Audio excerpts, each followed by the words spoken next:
प्रधानमंत्री नरेंद्र मोदी ने Trinidad and Tobago की प्रधानमंत्री कमला प्रसाद बिसेसर को दिया है खास तोहफा।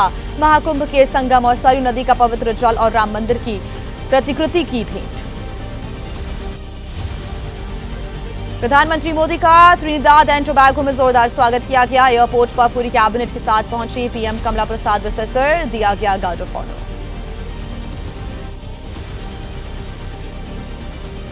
प्रधानमंत्री नरेंद्र मोदी के त्रिनिदाद एंड टोबैगो पहुंचने पर खुशी से झूम उठे भारतीय समुदाय के लोग। प्रधानमंत्री ने एयरपोर्ट पर प्रवासी भारतीयों से मुलाकात भी की।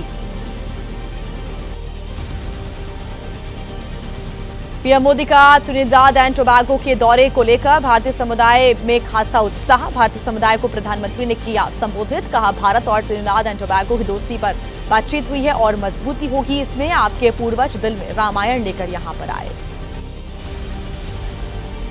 त्रिनिदाद एंड टोबैगो जाने से पहले प्रधानमंत्री ने घाना में संसद को संबोधित भी किया। कहा कि भारत जितना मजबूत होगा दुनिया को उतना ही सशक्त बनाएगा। दिल्ली में आज से 6 जुलाई तक आरएसएस के प्रांत प्रचारकों की बैठक। संघ प्रमुख मोहन भागवत भी शामिल होंगे। संगठन से जुड़े कई अहम मुद्दों पर मंथन किया जाएगा। हैदराबाद में आज कांग्रेस की अहम बैठक। खरगे 12,000 से अधिक कांग्रेस के कार्यकर्ताओं को संबोधित करेंगे। तेलंगाना कांग्रेस के शीर्ष नेताओं के साथ राजनीतिक हालातों पर भी कर सकते हैं चर्चा। केंद्रीय गृह एवं सहकारिता मंत्री अमित शाह का पुणे का दौरा। आज नेशनल डिफेंस अकेडमी के प्रशिक्षुओं से मुलाकात करेंगे, उनके साथ संवाद करेंगे। कई कार्यक्रमों में शामिल होंगे Amit Shah.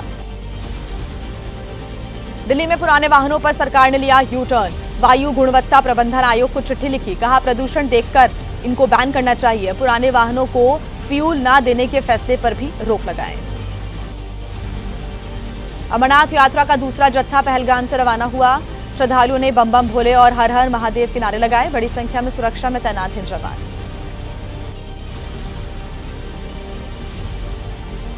Common university entrance test UG 2025 का आज रिजल्ट आएगा। नेशनल टेस्टिंग एजेंसी आज घोषित करेगी नतीजे।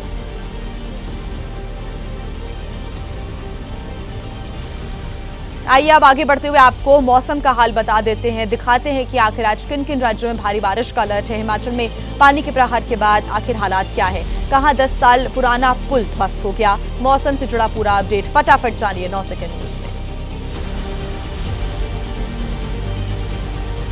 आज भी कई राज्यों में भारी बारिश का अलर्ट है। अगले 24 घंटे के दौरान 4 राज्यों में भारी बारिश की चेतावनी। मध्य प्रदेश से लेकर पूर्वोत्तर भारत तक हल्की से मध्यम बारिश का अलर्ट किया गया है जारी। मंडी के बस्सी इलाके में बहुत ज्यादा नुकसान की खबर सामने आई है। प्रभावित लोगों से मिलने के लिए बीजेपी नेता जयराम ठाकुर पहुंचे। स्थानीय लोगों ने बताया कि बारिश के दौरान कैसे अचानक आए मलबे ने बचाव का भी मौका नहीं दिया। मंडी में बारिश के मौसम की शुरुआत में ही तबाही दिख रही है। फंसे हुए लोगों को सुरक्षित स्थानों तक पहुंचा रही रेस्क्यू टीमें। गर्भवती महिला को चारपाई के सहारे रास्ता एसडीआरएफ की टीम ने पार कराया। हिमाचल के मंडी में बादल फटने से हुए नुकसान की एक और तस्वीर सामने आई। थुनाग में 18 लोगों की मौत, 16 लापता हैं अभी भी। जंजैहली में 4 की मौत, 2 लोग लापता, तलाश में जारी। मंडी में फ्लैश फ्लड के बाद कुछ इलाकों से संपर्क टूट गया है। जंजैहली में अभी भी 60 से 70 पर्यटक फंसे हुए हैं। रेस्क्यू ऑपरेशन में जुटी हुई हैं 120 जवान और अफसरों की टीमें। मंडी में फ्लैश फ्लड से नुकसान। कांग्रेस ने कहा कि जयराम ठाकुर कह रहे हैं कंगना रनौत को मंडी की चिंता नहीं है। भीषण त्रासदी से जूझ रहे हैं लोग, लेकिन सांसद गायब है।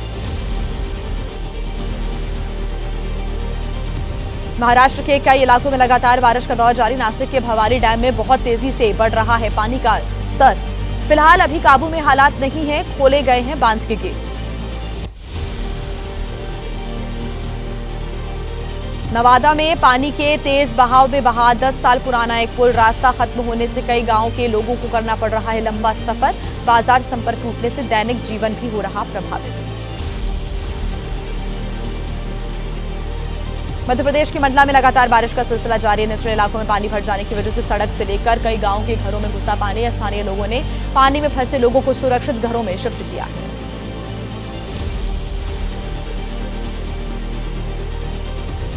महाराष्ट्र के कई शहरों में बारिश का सिलसिला जारी है। मुंबई के कई हिस्सों में बारिश के बाद जलभराव हो गया है। ट्रैफिक की रफ्तार धीमी पड़ी, लोग काफी परेशान हुए। तो वहीं बिहार चुनाव को लेकर मंथन का दौर लगातार जारी है। आज कौन से दो दल करने वाले हैं बड़ी बैठकें, महागठबंधन में कौन सी पार्टी शामिल होना चाहती है और ओवैसी की पार्टी को किसने वोट कटवा कहा है, बिहार पॉलिटिक्स से जुड़ा पूरा अपडेट जानिए फटाफट 9 सेकंड न्यूज में। चुनाव से पहले आज पटना में आरजेडी राष्ट्रीय कार्यकारिणी की बैठक होनी है। लालू प्रसाद यादव, राबड़ी देवी, तेजस्वी यादव समेत तमाम बड़े नेता शामिल होंगे। चुनावी तैयारी और आगे की रणनीति पर मंथन होगा। पटना में आज बिहार कांग्रेस के जिला अध्यक्षों की भी बैठक होनी है। अध्यक्ष राजेश राम चुनावी रणनीति पर चर्चा करेंगे। नेताओं से मजबूत सीटों और उम्मीदवारों के बारे में भी फीडबैक लेंगे। महागठबंधन में शामिल होना चाहती है ओवैसी की पार्टी AIMIM। लालू यादव को चिट्ठी लिखी, कहा अगर हम मिलकर लड़ेंगे चुनाव तो सेकुलर वोटों का बिखराव नहीं होगा। आरजेडी प्रवक्ता मृत्युंजय तिवारी ने बिना नाम लिए ओवैसी की पार्टी को वोट कटवा कहा कि कौन दल महागठबंधन में शामिल होगा इस पर आलाकमान लेगा फैसला, लेकिन वोटों का नहीं होगा बिखराव। वोटर लिस्ट की जांच पर एलजेपी सांसद शांभवी चौधरी ने कहा कि राहुल गांधी खुद चाहते थे वोटर लिस्ट में संशोधन हो। विपक्षी पार्टियों ने चुनाव से पहले ही अपनी हार मान ली है। बिहार कांग्रेस प्रभारी कृष्णा अल्लावरू ने वोटर लिस्ट की जांच पर सवाल खड़े किए। कहा कि चुनाव आयोग ने खुद कहा कि इससे 20% हट जाएंगे वोटर्स। ये बहुत भयानक बात है। वोटर लिस्ट की जांच पर बोले प्रशांत किशोर, कहा कि चुनाव आयोग बताए क्यों किया जाना चाहिए ये कार्य। सभी को मालूम होना चाहिए किसका नाम जोड़ा जा रहा है और किसका हटाया जा रहा है। तो वहीं बिहार में वोटर लिस्ट की जांच का विरोध काफी तेज होता चला जा रहा है। महागठबंधन के नेताओं ने जहानाबाद में जमकर प्रदर्शन किया। कहा गरीब वोटर्स को चुनाव से दूर करने की ये साजिश हो रही है। बिहार में वोटर लिस्ट की जांच पर मुख्य चुनाव आयुक्त ज्ञानेश कुमार का बड़ा बयान। कहा पारदर्शी तरीके से चल रहा है पूरा काम, हर योग्य वोटर का नाम शामिल होगा। प्रशांत किशोर ने तेजस्वी यादव पर निशाना साधा। कहा चुनाव से पहले तेजस्वी कुछ भी ऐलान कर सकते हैं, ये लोग जनता को मूर्ख बना रहे हैं, लेकिन जनता मूर्ख बनने वाली नहीं है। जेडीयू MLC संजय सिंह ने कहा कि मुख्यमंत्री बनने के लिए बेताब हैं तेजस्वी, लेकिन बिहार में सीएम की अभी कोई वैकेंसी नहीं है। जनता नीतीश कुमार को ही दे चुकी है जीत का सर्टिफिकेट। बिहार चुनाव पर बीजेपी नेता अनिल कुमार शर्मा का बड़ा दावा। कहा ओवैसी आए या फिर चंद्रशेखर नहीं पड़ता हमें कोई फर्क, बिहार में एनडीए की सरकार बनेगी। बिहार चुनाव पर बोले केंद्रीय मंत्री चिराग पासवान, पूरी एकजुटता के साथ एनडीए खड़ा है। इंडिया गठबंधन को मालूम है कि चुनाव में दूर दूर तक उनकी जीत संभव नहीं। वोटर लिस्ट की जांच पर कांग्रेस नेता पवन खेड़ा ने कहा बिहार में सिर्फ 2.8% लोगों के पास जन्म प्रमाण पत्र है। सरकार से नाराज लोगों के नाम काटने की ये साजिश हो रही है। विश्व हिंदू परिषद का राहुल गांधी पर बड़ा हमला। प्रवक्ता श्रीराज नायर ने कहा कि महाराष्ट्र चुनाव नतीजों के बाद से हताश हैं राहुल। बिहार में नहीं बची उनकी कोई राजनीतिक प्रासंगिकता। कांवड़ यात्रा शुरू होने से पहले ही ढाबों और दुकानों के नाम को लेकर सियासत जारी है। उसका पूरा अपडेट आपको दिखा देते हैं फटाफट 9 सेकंड न्यूज में। पहचान विवाद में घिरे मुजफ्फरनगर के वैष्णो ढाबे के मैनेजर सुनील शर्मा ने माना कि होटल में कुछ मुस्लिम्स काम करते हैं। कर्मचारी तजम्मुल ने अपना नाम बताया था गोपाल। मुजफ्फरनगर में पहचान से जुड़े विवाद में एक नया टर्न आ गया है। ढाबे में गोपाल बनकर काम कर रहा था तजम्मुल। एबीपी न्यूज से कहा कि गोपाल नाम बताने के लिए होटल संचालक ने कहा था उससे। मुजफ्फरनगर में कांवड़ रूट पर होटल और ढाबों की जांच के मामले में ढाबा संचालक ने सहमति व्यक्त की है। कहा है कि हिंदू संगठनों की चेकिंग से कोई ऐतराज नहीं है। यूपी के मुजफ्फरनगर में कांवड़ रूट पर होटल और ढाबों की जांच हिंदू संगठन ढाबा कर्मचारी कर रहे हैं पहचान। यशवीर महाराज ने कहा कि कांवड़ियों का धर्म भ्रष्ट नहीं होना चाहिए। कांवड़ यात्रा में पहचान विवाद पर शंकराचार्य स्वामी अवि मुक्तेश्वर आनंद ने कहा किसी को अपनी पहचान बताने में क्या दिक्कत है। यात्रा के दौरान अपने साथ बाटी चोखा सतुआ सभी साथ रखें कांवड़िए। कांवड़ यात्रा विवाद पर मौलाना तौकीर रजा ने कहा कि सिर्फ मुस्लिम विरोधी पर टिकी है बीजेपी की राजनीति। कभी भी कांवड़ यात्रा के आड़े नहीं आता मुसलमान। कांवड़ यात्रा नेम प्लेट विवाद पर बोले उत्तराखंड के मुख्यमंत्री पुष्कर सिंह धामी। कहा लोगों की सुरक्षा को ध्यान में रखते हुए जांच का फैसला लिया गया ताकि ना हो थूक जिहाद जैसी कोई घटना। कांवड़ यात्रा पर बोले अखिलेश यादव। कहा सरकार ने इतने सालों में कभी भी कांवड़ियों के लिए कोई रास्ता नहीं बनाया जहां से वो आराम से यात्रा कर सके। कांवड़ यात्रा पर नेताओं की बयानबाजी पर बोले यूपी के डिप्टी सीएम ब्रजेश पाठक, कांवड़ियों की आतंकियों से तुलना निंदनीय है। शरिया कानून लाना चाहती है समाजवादी पार्टी। कांवड़ यात्रा को लेकर एसपी नेता एसटी हसन की मांग, कहा कि कांवड़ियों के लिए अलग से कांवड़ पथ बनाए सरकार। यात्रा के दौरान 60 डेसिबल से ज्यादा ना हो डीजे की आवाज। नेम प्लेट विवाद पर बोले ऑल इंडिया मुस्लिम जमात के अध्यक्ष मौलाना शहाबुद्दीन रजवी, बेवजह पैदा किया जा रहा है ये विवाद। मुसलमानों को हमेशा बनाए रखना चाहिए अपना नाम और पहचान। यूपी सरकार ने नेम प्लेट वाला आदेश वापस लेने की मांग। समाजवादी पार्टी के विधायक रविदास मेहरोत्रा ने कहा कि ये नागरिकों के अधिकारों का साफ उल्लंघन है। और आइए अब फटाफट अंदाज में आपको दिखा देते हैं राजनीति की तमाम बड़ी खबरें 9 सेकंड न्यूज में। अखिलेश यादव का मुख्यमंत्री योगी आदित्यनाथ पर तंज, कहा कि सीएम योगी डी कंपनी का नाम लेते हैं लेकिन खुद दिल्ली और डेप्यूटी सीएम से घबराते हैं। अखिलेश यादव के डी वाले बयान पर बीजेपी का पलटवार। पार्टी प्रवक्ता मनीष शुक्ला ने कहा कि अभी राजनीति का कहकरा पड़ रही हैं अखिलेश, नहीं समझते हैं सियासत को। पश्चिम बंगाल बीजेपी के नए अध्यक्ष समीक भट्टाचार्य ने दिया है नया, कहा है कि 2026 का निर्वाचन टीएमसी का विसर्जन, टीएमसी को उखाड़ फेंकेंगे लोग। दिशा सालियान मौत मामले में आदित्य ठाकरे को क्लीन चिट। बॉम्बे हाईकोर्ट में सरकारी वकीलों ने कहा कि दिशा की मौत एक आत्महत्या थी, हत्या या फिर यौन उत्पीड़न के कोई सबूत नहीं मिले। दिशा सालियान मौत मामले में क्लीन चिट मिलने के बाद बोले आदित्य ठाकरे, मुझे बदनाम करने की थी साजिश, मैं खुद मुद्दे पर क्यों बात करूं जो मुझसे संबंधित ही नहीं। दिशा सालियान के पिता के वकील नीलेश ओझा ने कहा मुंबई पुलिस के एफिडेविट को बताया है गैरकानूनी, कहा कि झूठ बोल रहे हैं आदित्य ठाकरे, कस्टडी में लेकर होनी चाहिए पूछताछ। दिशा सालियान मौत मामले में बोले महाराष्ट्र के मंत्री नितेश राणे, कहा कि क्या कभी किसी हत्यारे ने यह कबूल किया है अपना अपराध। आम आदमी पार्टी के नेता आतिशी का बीजेपी पर हमला, कहा कि भारतीय जनता पार्टी दिल्ली में सरकार चला रही है या फुलेरा की पंचायत, पहले खुद लेते हैं फैसला फिर उसे गलत बता देते हैं। जयप्रकाश नारायण अंतर्राष्ट्रीय केंद्र को लेकर बोले अखिलेश, अगर एलडीए बेचना चाहता है केंद्र तो समाजवादी पार्टी लेने के लिए तैयार है, क्योंकि नेताजी ने की थी शुरुआत, जुड़े थे समाजवादी नेता।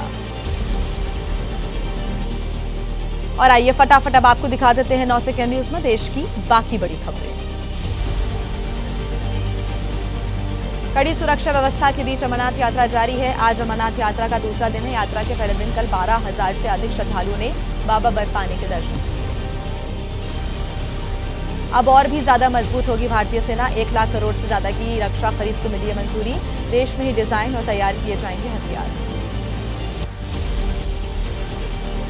धर्मशाला में तिब्बती धर्मगुरु दलाई लामा के 90वें जन्मदिन पर कार्यक्रम। केंद्रीय मंत्री किरेन रिजिजू और ललन सिंह आज जाएंगे धर्मशाला। 6 जुलाई को है दलाई लामा का 90वां जन्मदिन। दलाई लामा ने 2011 में दिए अपने बयान को दोबारा जारी किया है। कहा है कि खत्म नहीं होगी दलाई लामा की परंपरा, किसी और को इस मामले में हस्तक्षेप करने का नहीं है कोई अधिकार। अल्पसंख्यक मामलों के केंद्रीय मंत्री किरेन रिजिजू ने कहा कि दलाई लामा और सिर्फ स्थापित संस्था ही लेंगे अगले दलाई लामा पर फैसला, फैसले में कोई और नहीं होगा शामिल। यूपी में सरकारी स्कूलों के विलय का मामला। इलाहाबाद हाईकोर्ट की लखनऊ बेंच में सुनवाई होगी। एक सरकारी स्कूल के छात्र को अभिभावकों ने दायर की है याचिका। नेशनल हेराल्ड से जुड़ा मनी लॉन्ड्रिंग के मामले में आज राउज एवेन्यू कोर्ट में सुनवाई होनी है। ईडी का दावा 2000 करोड़ हासिल करना सोनिया राहुल का लक्ष्य था। मथुरा शाही ईदगाह मस्जिद पर आज फैसला आ सकता है। इलाहाबाद हाईकोर्ट ने 23 मई को सुरक्षित रख लिया था अपना आदेश। हिंदू पक्ष ने की है मस्जिद को विवादित ढांचा घोषित करने की मांग। और आइए अब आपको दिखा देते हैं देश के अलग अलग राज्यों की बड़ी खबरें फटाफट 9 सेकंड न्यूज में।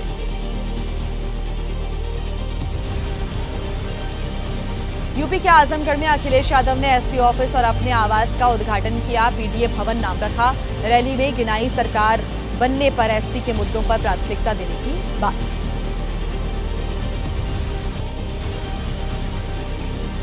जयपुर के महारानी कॉलेज में 3 मजारों से जुड़ा हुआ विवाद। जिला कलेक्टर ने बनाई 6 सदस्यीय जांच कमेटी। प्रिंसिपल को बनाया गया है नामित सदस्य। मुंबई के घाटकोपर में बर्थडे पार्टी के दौरान खुलेआम तलवार लहराई गई। शिवसेना उद्धव गुट के नेता समेत 2 पर केस दर्ज। 27 जून को हुई पार्टी का सोशल मीडिया पर वायरल हुआ वीडियो।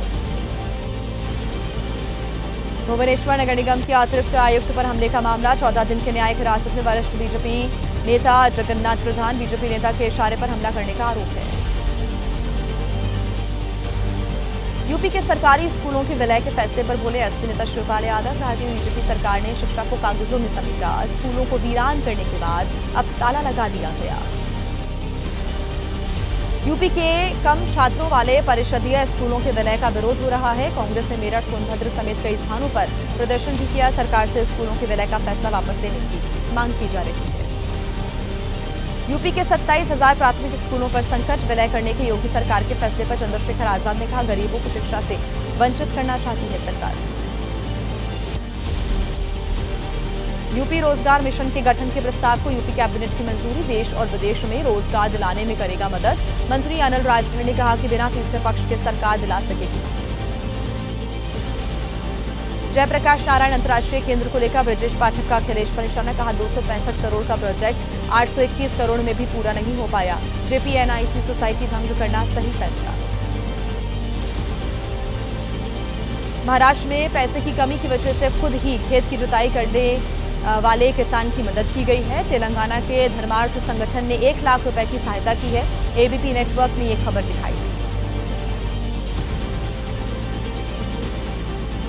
महाराष्ट्र में बैल की बजाय खुद ही खेत की जुताई। हडोल्टी में किसान से मिले एनसीपी अजित गुट के नेता। 40,000 रुपए की मदद की। पोते की पढ़ाई का खर्च वहन करने का भी वादा किया गया।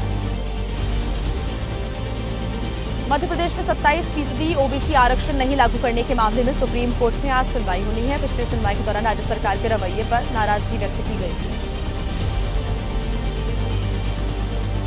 और आइए फटाफट अंदाज में आपको दिखा देते हैं अपराध जगत की बड़ी खबरें 9 सेकंड न्यूज में।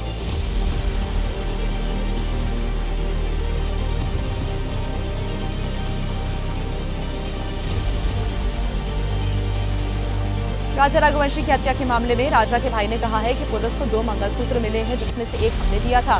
दूसरा मंगलसूत्र यदि राज ने नहीं दिया तो फिर किसका है? बांसवाड़ा में शिक्षिका का हत्या के आरोपी अब तक फरार है। जंगलों में तलाश कर रही है पुलिस। 1 जुलाई को बस स्टैंड पर दिन दहाड़े तलवार घोंपकर हत्या को अंजाम दिया गया था। वाराणसी में छात्रा की हत्या के मामले में आरोपी गिरफ्तार किया गया। पुलिस के अनुसार दोनों के बीच थे प्रेम संबंध। युवती लगातार पैसा देने का दबाव बना रही थी। इंदौर में हिंदू संगठनों 2 मुस्लिम युवकों को पुलिस के हवाले किया। हिंदू बनकर हिंदू लड़कियों को झांसे में लेते थे आरोपी। एक ने कहा, युवतियों को फंसाने के लिए पाचन दिए थे 2 लाख रुपए। यूपी के शामली में महिला और उसकी बेटी से छेड़खानी का आरोप। पीड़िता ने कहा कि दबंगों ने दी बेटी के अपहरण की धमकी। पुलिस केस दर्ज कर मामले की जांच में ली। दरभंगा में जांच के लिए गांव पहुंची पुलिस के साथ मारपीट का आरोप। ग्रामीणों ने कहा कि आरोपी नहीं मिला तो ग्रामीणों को ले जा रही थी पुलिस। रोकने पर पुलिस ने भांजी लाठियां और फायरिंग की। गाजियाबाद में नाबालिग से घर में चोरी करवाने वाले अरेस्ट किए गए। आईफोन के बदले मांगी 2 अंगूठी। बाद में धमकी देकर मांगी 8 लाख की ज्वेलरी। सोशल मीडिया पर नाबालिग से मिले थे आरोपी। ईडी अफसर बनकर करोड़ों की ठगी करने वाले गिरफ्तार किए गए। ईडी ने जुन्नार अली नाम के आरोपी को अरेस्ट किया। कोलकाता में व्यापारियों को बनाता था निशाना।